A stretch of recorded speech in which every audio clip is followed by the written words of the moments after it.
ఎప్పటికైనా సొంతం. రాదురా ఏ విజయం నీ కోసం నా కోసం, ఎటుపోదురా నువ్వు చేసిన కష్టం ఎప్పటికైనా సొంతం.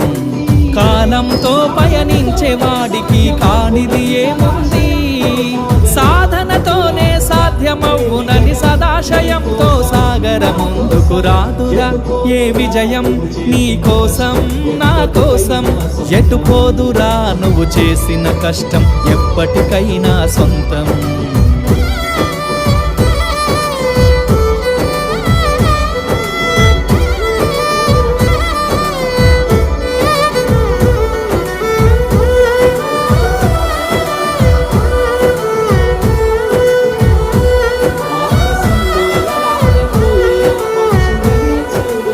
ఆకాశంలో అలలాగా పోయే ఆ పక్షులనే చూడు, అనుకున్న